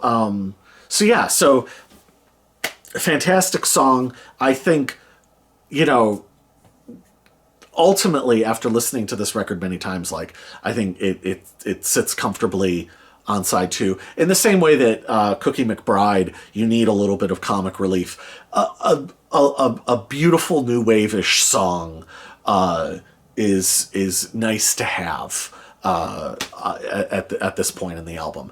And then we get to probably. So I already talked about Cookie McBride as being the song that some people point to as saying, "What the hell is this?" We get to the equivalent on side two, probably the most notorious song on this album, and that is, of course, the Horse Song. So the Horse Song is it's fucking called the Horse Song. So of course the Horse Song is the song that's like, again, kind of like Platonic, but it's the most conventional and like the friendliest and easiest to listen to in a lot of ways. The weirdo guitar stuff that Rob Dupree is doing is still very kind of listenable and fits in with the rhythm of the song. Really nice percussion on it. Really, really good use of percussion, early 80s percussion that you'd hear on like early rap records or like funk records. And Iggy sings it great. It's the most normal singing. It's about, it's about a self-conscious guy who's maybe trying to straighten up his act and really likes the girl and doesn't want to screw it up. And haven't we all been in that situation? And I've read interpretations of this song where they people take the title literally, and think that it's from the perspective of an actual horse, but that's not true. Though it does make you wonder a little bit about the relationship that the woman in question is combing his hair for him. Odd detail. I've that's never happened to me. I don't know. That's interesting. So yeah. So but it's not until the end where it sounds almost like Iggy, like he improv that part in the studio, that I feel safe and warm. I feel like a horse. It almost seems as if that wasn't written and that just occurred to him in the moment. He starts laughing, and you think that maybe he's laughing at the ridiculousness of "I feel like a horse," but then he goes, "Well, what's this?" As if more like he was surprised in the studio. Like, damn it, I'm not remembering now. There's a song where Dylan laughs on another side of Bob Dylan, and it's because the producer, and my God, now I'm forgetting his name. The guy who did the Velvet Underground records and the Zappa records. Oh my God, I can picture his face. Anyway, that guy. His daughter burst into the room on the floor of the studio, and Dylan's response, apparently Dylan found that very funny and laughed, but they just kept it in the song. I think it's on the Another Side of Bob Dylan album. But anyway, it's sort of like, it's a moment of that, of like this spontaneous laughter. So I don't think he's laughing at the absurdity of "I feel like a horse." He's laughing at whatever is happening before him. And kind of another seemingly random interjection, much like on the first songs, Nights Like This appeal to me. So that's kind of it then for songs. They tried to be normal, and then they gave up. They did their best. They did their best to have some, to make some approachable new wave music, but that quickly is out the door, and we get into the next song, and that is, of course, Watching the News, which is kind of like Public Image Limited's, is it Francis Massacre? It is probably similar to that, or it sounds a little bit like some of the stuff on towards the end of Sandinista. Is it Mansforth Hill? It sort of has some of that vibe. It's minimalist, it's deranged, it's another Iggy anti-TV epic. There are some he gets off some fantastic one-liners in it, but this is, after the horse song, like, that's kind of it. The album totally goes into like oblivion, and I've already used the word dismantled. Like, it's there's just sort of spare parts floating through the air, or component parts of ideas of the rest of the album. So it really goes, it's interesting that there are the two sort of more new wavy songs, because without those, or if you move those up in the sequence, Eat or Be Eaten into Bulldozer, like, the album is already entering into like the phantasmagoria, and this is that much further into it, and it's that much more deranged, and like I said, it's super minimalist. It's sort of, in some respects, self-consciously irritating, but then we get to the next song, and you realize sort of what's been happening. Like, you realize that it's creating tension, and you also realize why the record has been, in a way, rhythmically very restrained, because we get to the last song, which could totally be which is Street Crazies, which I think is the other song that Iggy wrote just by himself. And it is absolutely incredible, but it's legitimately danceable. It is somewhere between Fodder Stomp and The Adventures of Grandmaster Flash on the Wheels of Steel. It's rhythmically somewhere in there, and it's legitimately danceable, and has that same kind of, that period of Blondie, Pill, early hip hop, Gang of Four, where it's danceable but dark, and certain disco records have that quality.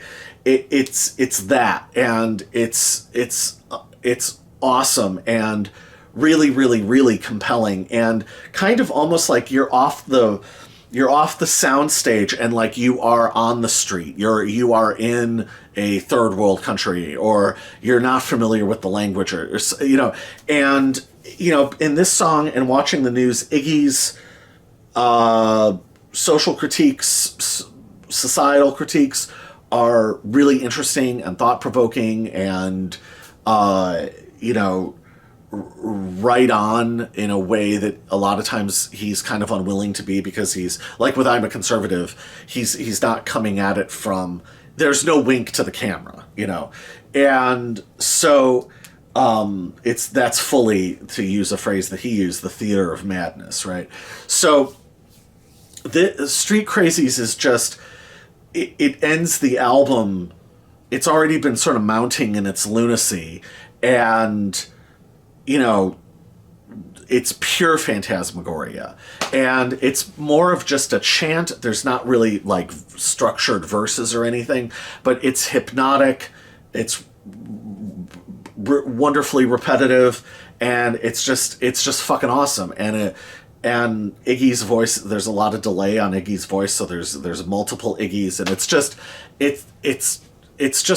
such a great ending. It's kind of the only way that this record could end. And also, Iggy had found new ways to freak out on this record. This is an even different way to freak out, because he had never freaked out in this sort of danceable of a setting. The closest it had come, I guess, would have been Funhouse, Side 2 of Funhouse.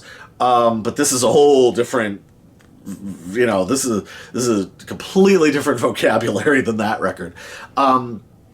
So I love it. And then there is one more song on here. And so Street Crazies is a perfect ending to the album, and if it ends there, that's perfect. However, you can treat it as if there is one more song, because it does fit in so well, because it's also really danceable. It has some of the background vocal elements that we have heard, and that is Pain and Suffering.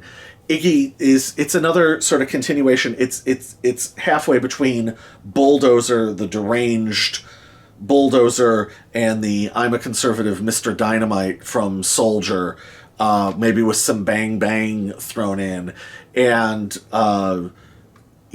completely deranged leader gone mad, or id gone mad, or fascistic lunatic cult leader entering the Kool-Aid drinking, dune buggy hoarding phase. So it's, if you want to treat it as the last song, that's cool. To me, I still think Street Crazies is a little bit more of just an effective ending, just because it's so stark, and it is such a kind of perfect right angle to the end of the record. But Pain and Suffering also works as well.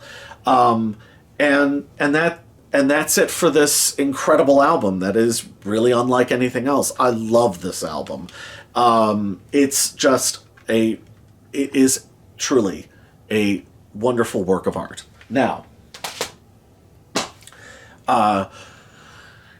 Iggy toured. There is some great tour footage of him in '82, including, I will have to link it, a Top of the Pops performance that is for the ages. Oh my God. And speaking of Blondie, he's got Frank Infante playing guitar with him. Mike Page is still on the bass. It is badass. That is an amazing performance. Oh my God. So yeah, and there's some really, really strange interviews because he toured into '83. There's a couple Australian interviews where Iggy is a little worse for wear, and joining him in the one is Frank Infante, but also joining him is a Japanese girl who just happens to, a little later on down the line, become Iggy's wife. So there she is. But Iggy cuts such a strange figure during this time. And you can feel that he's at some sort of ending point. The run with Animal Records, again, I don't know if Animal Records went bust. I have no idea what the situation was with that, but Animal Records, because in the 183 interview, Iggy talks about Animal Records as if it's a going concern and he wants to make more records for them. So I don't really know what happened there. But by '83 there is, I think chemicals had gotten the worst of our hero, and just life circumstances, things enforced upon him, but also sometimes his own states of reactivity, read that how you will, worked against him. So this would seem a natural stopping point for this video and for this era.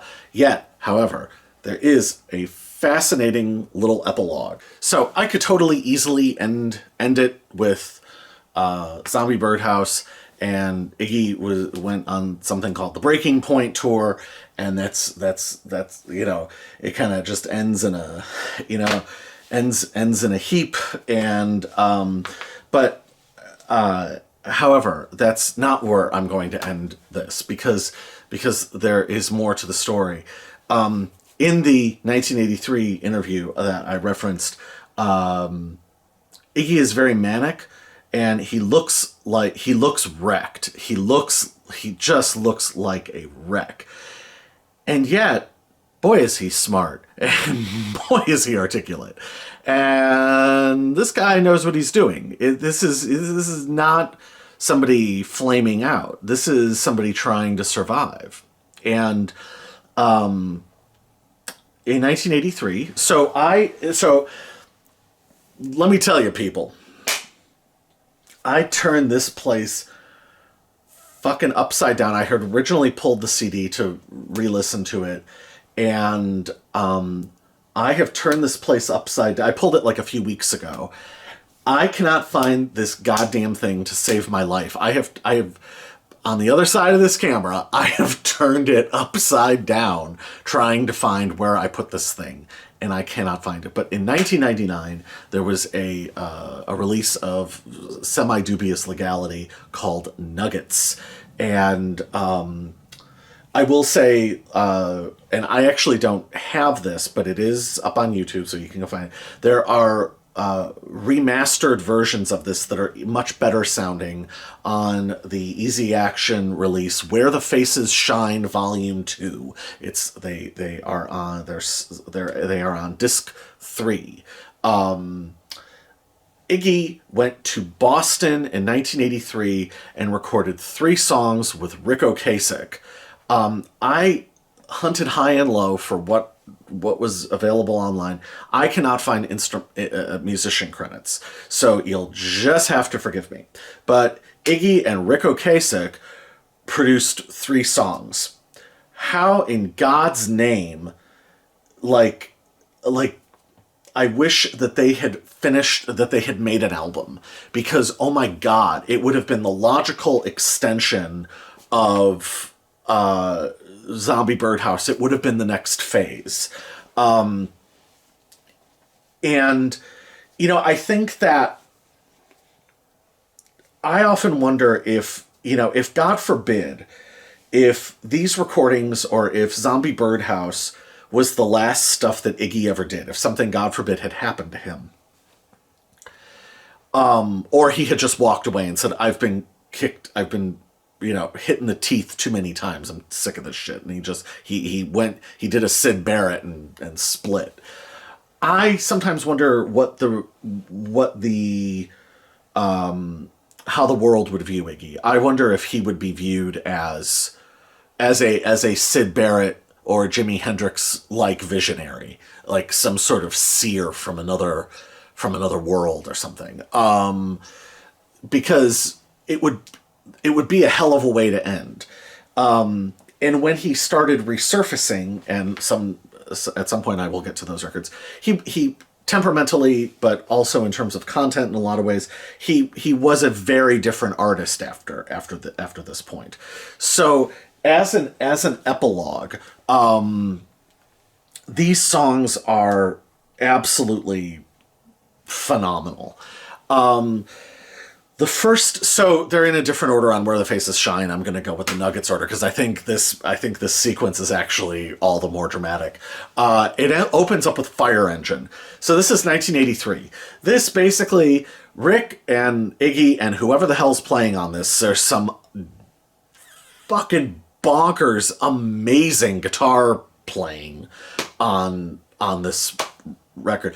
I just realized something. I did not use the word gonzo once to describe. God damn, I didn't use the word gonzo once to describe Zombie Birdhouse. A truly gonzo, what's the term?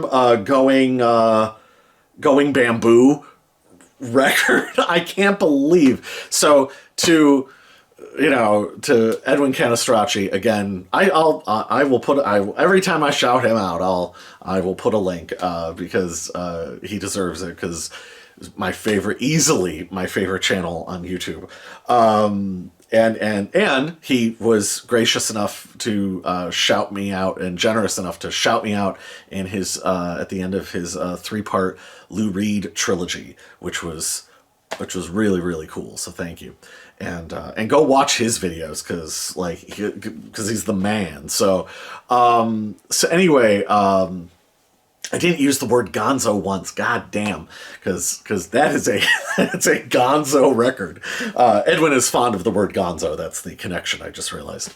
You may have no frame of reference for that whatsoever. So there you go.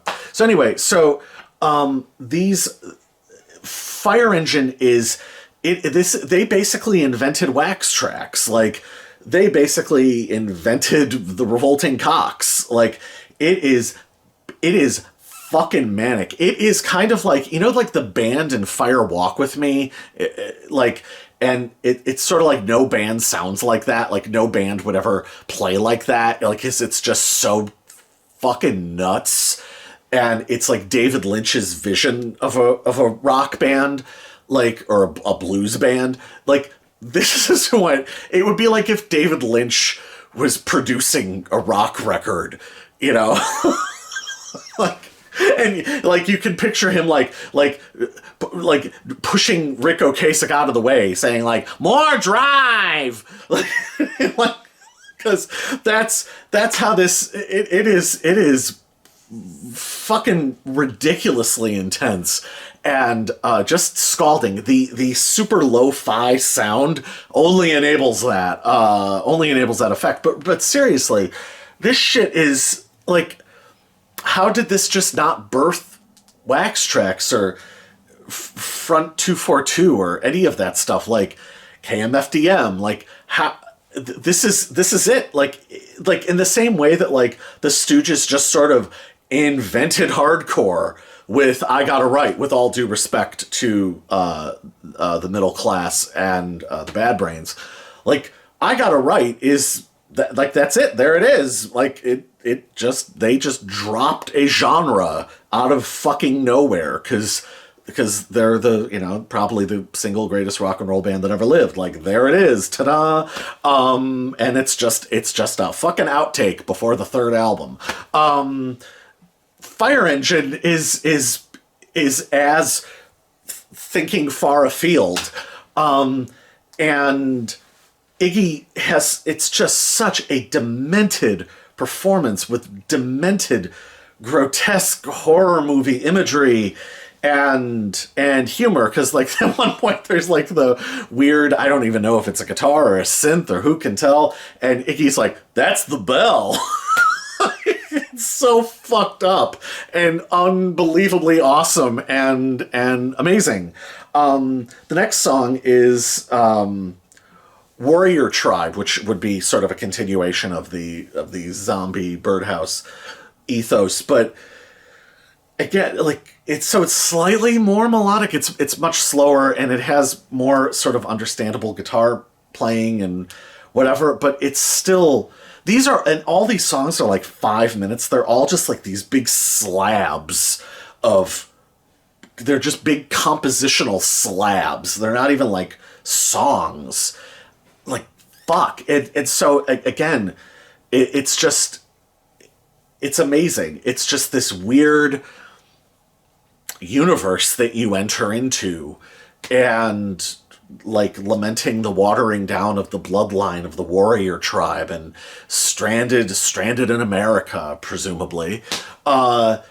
It's incredible. And then we get the third and final of this very brief, very intriguing, very amazing era, and that is Mule Skinner, which is ostensibly an update of sort of like kind of blues stylings, but another demented performance, another drum machine set on like 100. Like, what is this music? It's so genreless and unto itself and amazing, and I love these songs. So they're incredible, and they are just completely bananas, and gonzo, so truly gonzo. So that's that. But then, so I don't really know anything about those sessions.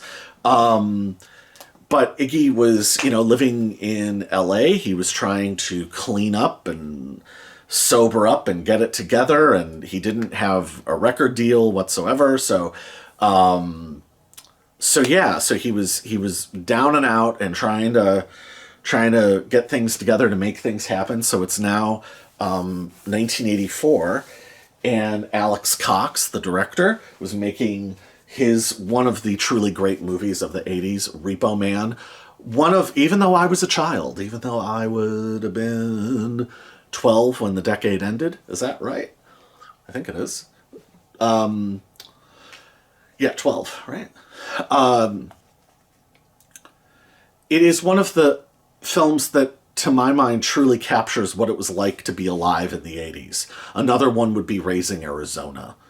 Another one would be Ordinary People, but that's a different, that's a whole different kettle of fish. But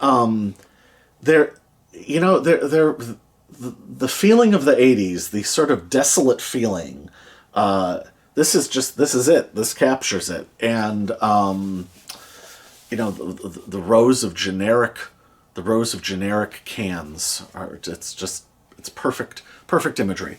But Alex Cox approached Iggy about being on the soundtrack to his new movie. So there we have Harry Dean Stanton and a very young Emilio Estevez. And so this is the Repo Man soundtrack. On the Repo Man soundtrack, we have Black Flag. We've got the Circle Jerks. We've got Suicidal Tendencies.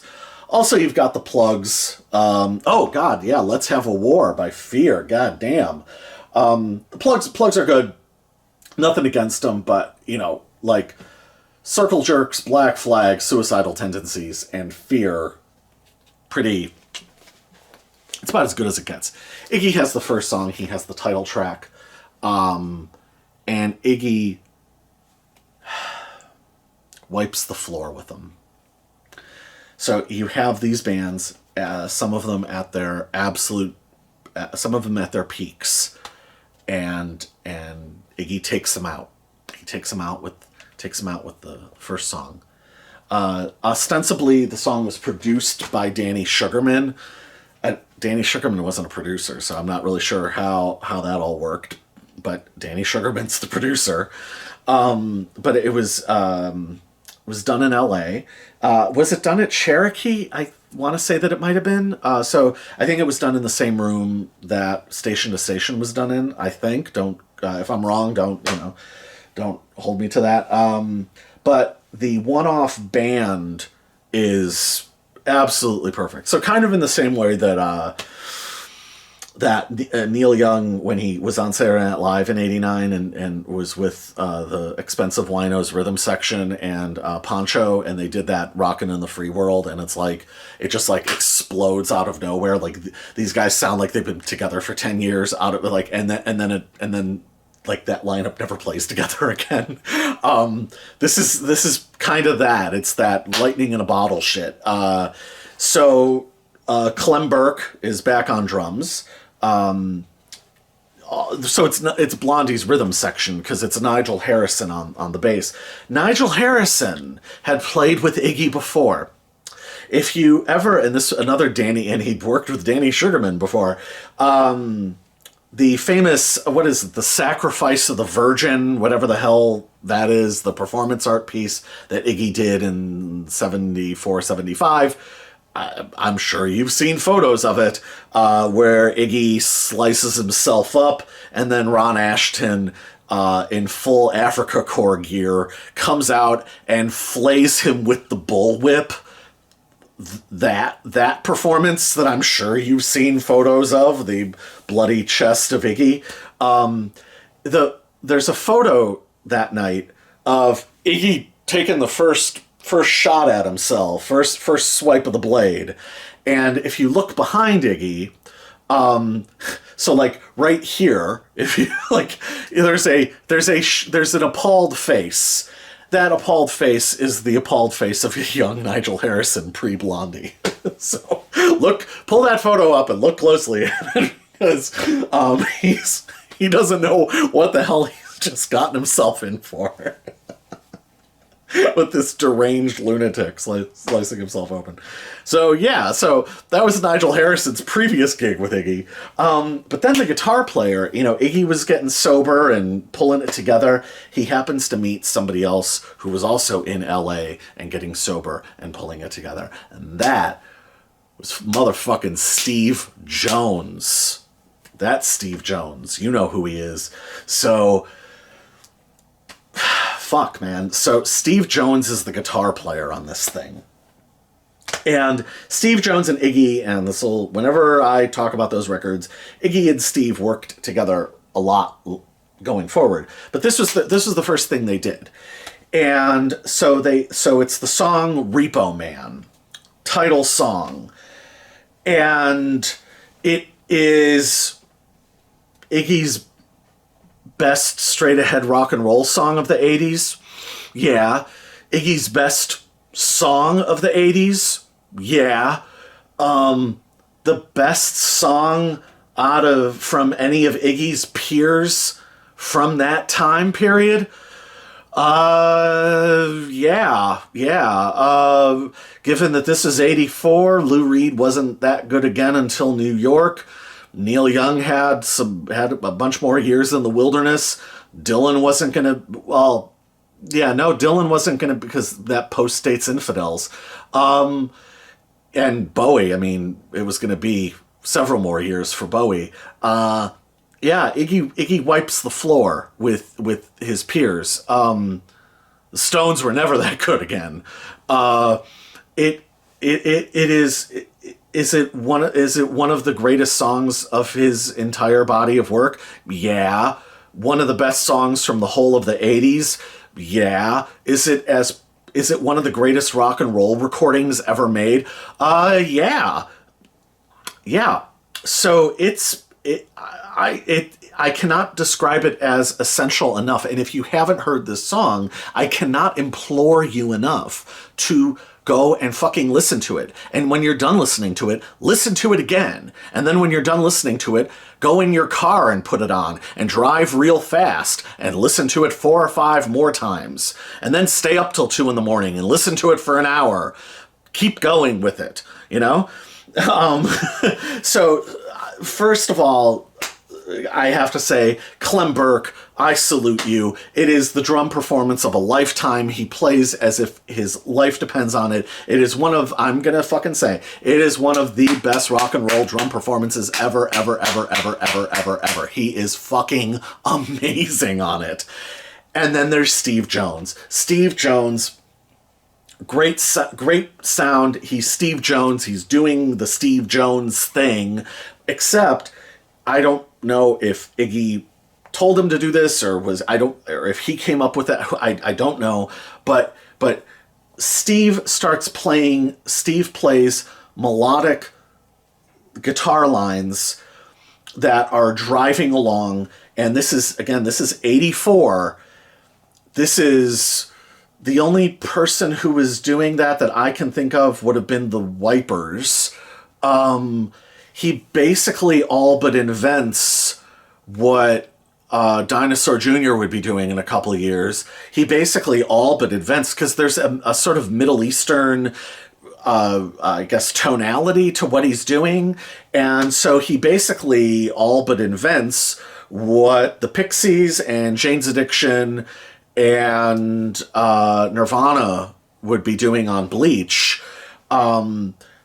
Also, that driving guitar melody thing became Sonic Youth's bread and butter by Daydream Nation. It certainly is all over. I mean, it's on Sister too, but all over Daydream Nation and all over Goo. This is totally, and Frank Black years later did like a sci-fi movie deconstruction of the song that's interesting and good, and I like it, but it only genuflects in the direction or underneath the shadow cast by the fucking greatness of the original. It's Iggy's lyrics are modernist poetry.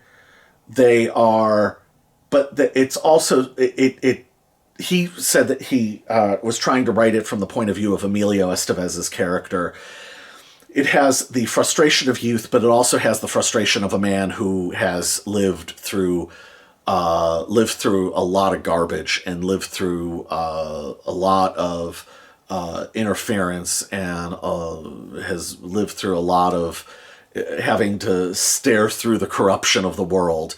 And it's like steeped in like, Robert Johnson, Delta blues imagery, like Rolling Stones imagery. Like it's the whole of rock and roll lyric writing, and it's super modern and super forward thinking and minimalist, brilliant poetry. And his vocal performance, he never once goes over the edge.